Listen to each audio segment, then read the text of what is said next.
بسم اللہ الرحمن الرحیم اعوذ باللہ من الشیطان اللعین الرجیم بسم اللہ الرحمن الرحیم وبہ نستعین وہو خیر ناصر ومعین الحمد للہ رب العالمین وصلی اللہ علی محمد وآلہ الطیبین الطاہرین المعصومین۔ ہماری گفتگو کتاب المقاصد کے دوسرے حصے کتاب البیع کے مباحث میں جاری ہے، اور آج کے اس درس کا عنوان شیخ انصاری کے نظریے کے مطابق چند نکات کا بیان ہے۔ گزشتہ درسوں میں ہم نے دیکھا، جو نتیجہ لیا وہ مباحث میں یہ تھا کہ شیخ انصاری مشہور کے نظریے کو قبول کرتے ہیں سبی کے معاملات کے سلسلے میں، کہ فرمایا سبی کے معاملات مطلقہ طور پر باطل ہیں، اس کے انشاءات، ان کے عقود مسلوب العبارہ ہے یہ سبی ہر اعتبار سے، اور پھر وہ دلائل تمام جو بیان ہوئے، اور گزشتہ درس میں ہم نے علامہ کے کلام کو بھی بیان کیا۔ اب انہی سابقہ اپنے مطالب سے کچھ نتائج بھی لیتے ہیں اور کچھ نکات بھی بیان کرتے ہیں۔ تو اس سلسلے میں آج کے اس درس کے اندر جو عناوین مورد گفتگو قرار پائیں گے، ان میں سے ایک یہ کہ کم قیمت اور بڑی قیمت کی اشیاء میں فرق کا بیان ہے، کہ آیا معاملات سبی میں جب ہم کہتے ہیں کہ وہ باطل ہیں، سبی کا تصرف جو ہے وہ اثر نہیں رکھتا، تو یہاں پہ آیا چاہے وہ تمام اشیاء ہوں جو قدر و قیمت میں بہت عظیم ہوں، یا وہ اشیاء جن کی اتنی بڑی قیمت نہ ہو، ان میں آیا فرق ہے یا نہیں، تو اس کو یہاں پر بیان کریں گے۔ اس کے بعد محدث فیض کاشانی ان کی جو نظر ہے یہاں پر، کہ جو اس سلسلے میں درواقع تفصیل کے قائل ہوتے ہیں، وہ یہاں پر بیان کی جائے گی، اور پھر شیخ انصاری رحمۃ اللہ علیہ ان کے اس نقطۂ نگاہ پہ نقد بھی فرماتے ہیں کہ محدث کاشانی کا جو کلام ہے وہ شیخ کی نظر میں مورد اشکال قرار پاتا ہے۔ تو اس طرح ہم چلتے ہیں اپنے پہلے عنوان کی طرف، کہ جہاں پر اس مطلب کو آگے بیان کرنے جا رہے ہیں کہ جو چھوٹی اور بڑی اشیاء ہیں ان میں آیا فرق ہے یا نہیں ہے۔ فرماتے ہیں کہ ثم انہ ظہر مما تقدم، فرماتے ہیں کہ ثم انہ ظہر مما ذکرنا، یعنی وہ تمام مطالب جو پیچھے بیان ہوئے ان میں سے، کہ جہاں ہم نے کہا کہ عقد سبی جو ہے وہ باطل مطلقہ، چاہے بالاصالہ ہو، چاہے بالوکالہ ہو، چاہے ولی کی اجازت ہو، چاہے ولی کی اجازت نہ ہو۔ اس سلسلے میں آپ فرماتے ہیں کہ انہی بیانات سے ایک چیز جو ظاہر ہے وہ یہ کہ انہ لا فرق فی معاملت السبی، کہ بچے کے معاملے میں فرق نہیں کرتا کہ وہ جو معاملہ انجام دیتا ہے، کہ ان تکون فی الاشیاء یسیرہ، کہ وہ معاملہ جو ہے ان اشیاء میں ہو کہ جو یسیرہ ہیں، یعنی قدر و قیمت میں چھوٹی ہیں، کم ہیں، اب الخطیرہ، یا وہ اشیاء کے جو بہت بڑی قیمت کے حامل ہیں، ان کے درمیان آپ فرماتے ہیں کہ فرق نہیں ہے، یعنی یہاں اس سلسلے میں کوئی تفصیل نہیں ہے، اور اس کے تصرفات، اس کے معاملات جو ہیں وہ باطل ہیں۔ لما عرفت من عموم النص والفتویٰ، کیوں؟ فرماتے ہیں کہ آپ نے جانا نص کی عمومیت کو، فتویٰ کی عمومیت کو۔ نص کے جہاں پر ہم نے حدیث رفع قلم سے بھی استفادہ کیا، وہ روایات جس کے ذیل میں رفع قلم کا فقرہ جو ہے وہ جملہ موجود تھا، ہم نے کہا کہ وہ علت کی صورت میں عمومیت رکھتا ہے۔ اسی طرح مثلا وہ روایات کے جس میں عمد سبی کو اس کی خطا جانا گیا، ان کے درمیان کوئی فرق نہیں جانا گیا، کہ عمد و خطا اس کا ایک ہے، اس کو بھی بطور مطلق اور عام وہاں پر بیان کیا گیا،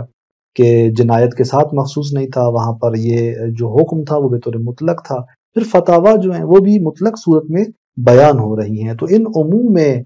روایات اور نصوص اور پھر فتویٰ کے عموم سے یہ بات آپ نے جانی ہے۔ حتی ان العلامہ فی التذکرۃ لما ذکر حکایہ، فرماتے ہیں کہ یہاں تک کہ علامہ حلی رحمۃ اللہ علیہ کتاب تذکرہ کے اندر جب وہ ذکر کرتے ہیں اس حکایت کو، کہ ابو الدرداء کی وہ حکایت بیان کرتے ہیں، کہ جس کے اندر فرماتے ہیں کہ ان ابا الدرداء اشترى عصفورا من صبی فارسلہ، کہ ابو الدرداء نے، کہ البتہ رجال کے اعتبار سے مجہول الحال جانا جاتا ہے اسے صحابی کے عنوان سے، تو بہرحال کہتے ہیں کہ ابو الدرداء انہوں نے خریدا ایک چڑیا بچے سے، فارسلہ، اور پھر اسے آزاد کر دیا۔ تو بظاہر اس سے اس حکایت میں یہ لگتا ہے کہ وہ معاملہ ان کے لیے کیا تھا؟ بلا معنی تھا، یعنی سبھی سے اس طرح کا معاملہ معنی نہیں رکھ رہا تھا، اور وہ بھی ایک ایسی چیز کے اندر تھا کہ جو بالکل قدر و قیمت میں ایک ارزش اور قیمت نہیں رکھتی زیادہ، ایک اشیاء یسیرہ میں سے کوئی چیز ہے، اور اس میں وہ معاملہ اس کا انجام دیا تو ظاہراً یہ معاملہ اس کے لیے مشکل نہیں رکھتا تھا، تبھی اس نے لیا اور اسے آزاد کر دیا۔ تو فرماتے ہیں کہ حتیٰ ان العلامہ فی التذکرہ، علامہ تذکرہ کے اندر لما ذکر حکایہ، جب وہ یہ حکایت بیان کرتے ہیں تو ردھا بعدم الثبوت، علامہ اسے رد فرماتے ہیں۔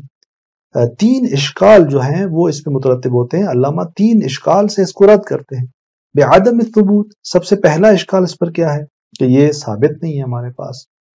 یعنی اس طرح کی حکایت جو ہے وہ جن اسناد سے نقل ہوئی ہے وہ عامہ کے ذریعے نقل ہوئی ہے، اور لہٰذا یہ ہمارے ہاں اس کی صحیح سند نہیں ہے، صحیح طریقے سے ہمارے پاس یہ ثابت نہیں ہے۔ اور دوسرا اشکال وعدم الحجیہ، کہ حجیت نہیں ہے اس کا یہ فعل جو ہے ابو الدرداء کا، ابو الدرداء کے معصوم نہیں ہے جو اس کا یہ فعل ہمارے لیے کیا قرار پائے، حجت قرار پائے، تو بس ثابت نہیں ہے، حجت نہیں۔ وَتَوْجِيهُهُ بِمَا يُخْرِجُهُ عَنْ مَحَلِّ الْكَلَامِ، فرماتے ہیں کہ یعنی ردھا بتوجیہہ بما، فرماتے ہیں کہ رد کرتے ہیں اس حکایت کو ایک ایسی توجیہ سے کہ جو اسے خارج کرتی ہے ہماری مورد بحث اس محل سے، یعنی محل کلام سے، جو مورد بحث صورت ہے اس سے اس کو خارج کر دیتی ہے۔ یعنی وہ توجیہ جس کے بارے میں مثلا یہ کہا گیا کہ یہاں پر ممکن ہے کہ وہ شخص جو ہے ابو الدرداء اس بچے کا ولی ہو، اور اس ولی ہونے کی حیثیت سے اسے خرید کر رہا ہے کہ مولا علیہ پہ وہ شرعاً جو ہے وہ ولایت رکھتا ہے، اور وہ ان کی چیزوں کو، اس کے اموال کو اپنے لیے لے سکتا ہے۔ تو اس طرح اگر صورتحال ہے تو اس صورت میں، اس توجیہ کی صورت میں، یہ ہمارے اس مورد بحث مسئلے سے جو ہے وہ ارتباط نہیں رکھتی، جہاں پر سبھی جو ہے وہ دوسروں کے ساتھ معاملات انجام دے رہا ہے، تو ہم نے کہا کہ وہ مطلقہ طور پر چاہے اشیاء یسیرہ ہوں چاہے خطیرہ ہوں وہ درست نہیں ہے۔ تو اس طرح آپ فرماتے ہیں کہ یہ حکایت اس کے اندر یوں رد ہوتی ہے علامہ کی جانب سے۔ اب اس مطلب کو بیان کرنے کے بعد محدث کاشانی کے کلام کی طرف بڑھتے ہیں کہ وَبِهِ يَظْهَرُ ضَعْفُ مَعَ الْمُحَدِّثِ الْکاشانی، فرماتے ہیں کہ اسی سے ظاہر ہوتا ہے ضعف، سست ہونا، کمزور ہونا، باطل ہونا، مردود ہونا اس چیز کا، اس کلام کا جو محدث کاشانی سے منقول ہے، ان سے جو بات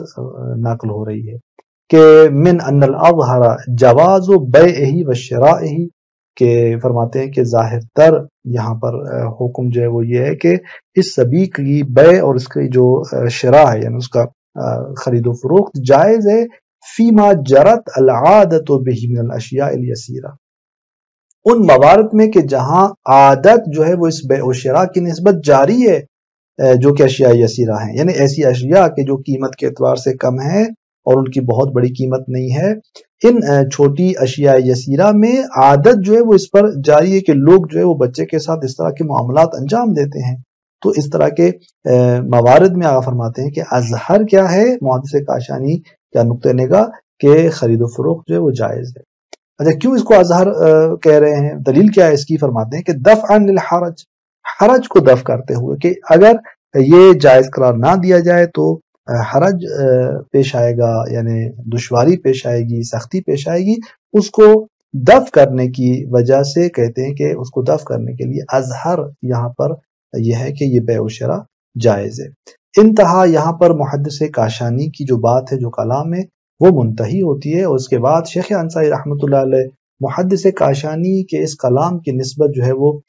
نقد فرماتے ہیں کہ آیا ان کا کلام جو ہے وہ درست ہے یا درست نہیں ہے۔ تو دو اشکال یہاں پر مترتب جانتے ہیں محدث کاشانی پر شیخ انصاری رحمۃ اللہ علیہ۔ پہلا اشکال فإن الحرج ممنوع،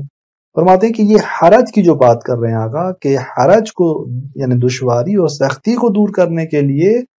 یہاں پر اظہر یہ کہ بیع و شراء سبھی کا ان اشیاء یسیرہ میں جائز ہے، فرماتے ہیں کہ حرج ممنوع ہے، یعنی حرج اصلا نہیں ہے یہاں پر کہ آپ اس حرج کو دفع کرنے کے لیے کے قائل ہوں۔ کیوں یہاں حرج ممنوع ہے؟ دو صورتیں آگے بیان کرتے ہیں، یعنی فرماتے ہیں کہ سواء اراد ان الحرج یلزم من منعہم، یعنی فرق نہیں کرتا چاہے ان کی جو مراد ہے فیض کاشانی کی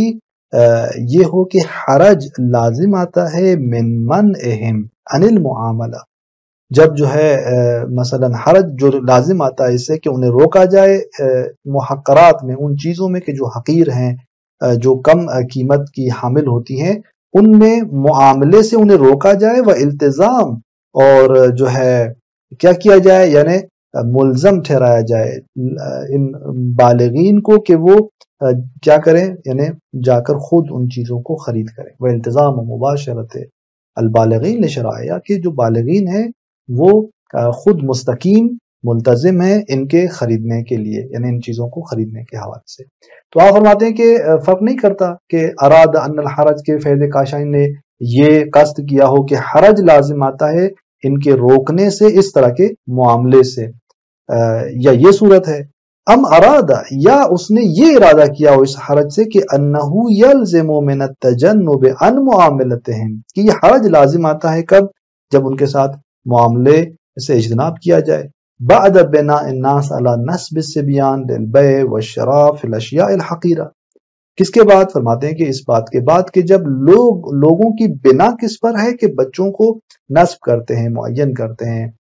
بیع و شراء کے لیے اشیاء حقیرہ میں۔ مثلا آپ دیکھتے ہوں گے کہ آپ فرماتے ہیں کہ لوگ جو ہے مثلا بچوں کو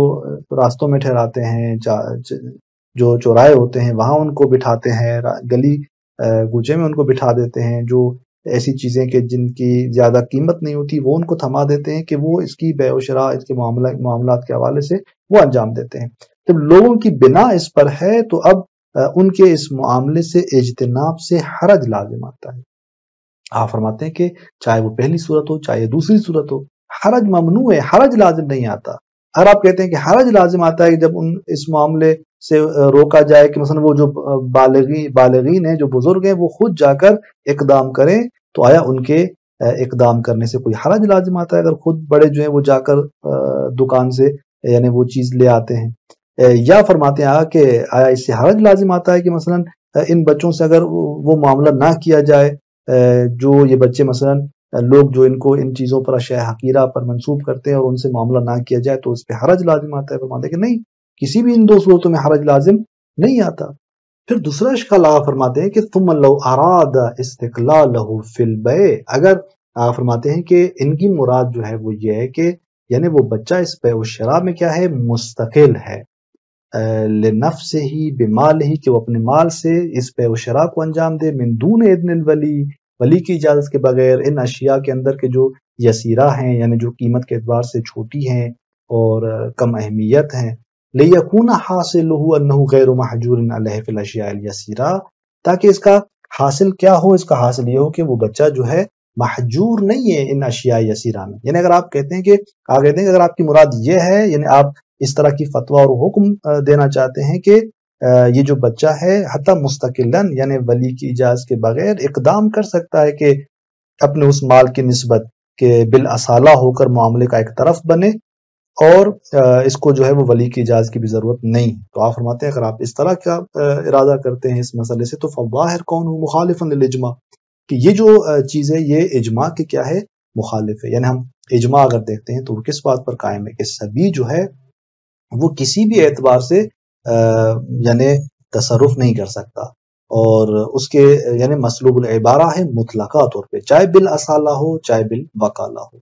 اور فرماتے ہیں کہ اس طرح یہ آپ کی بات اجماع کے مخالف نظر آتی ہے۔ تو یوں شیخ انصاری رحمۃ اللہ علیہ اپنے اس نظریے کے حوالے سے کہ جو انہوں نے کہا کہ سبھی مطلقہ طور پہ اس کے تصرفات بے اثر ہیں، ان پہ کوئی اثر مترتب نہیں ہوگا، تو یہاں پر انہوں نے اس سلسلے میں ایک نقطہ جو بیان کیا وہ یہ کہ حتیٰ چاہے اشیاء یسیرہ ہوں چاہے اشیاء خطیرہ ہوں، یعنی چھوٹی چیزیں ہوں کہ قیمت کے اعتبار سے اہمیت زیادہ نہیں رکھتی، یا مثلا وہ بڑی چیزیں ہوں، تو یہ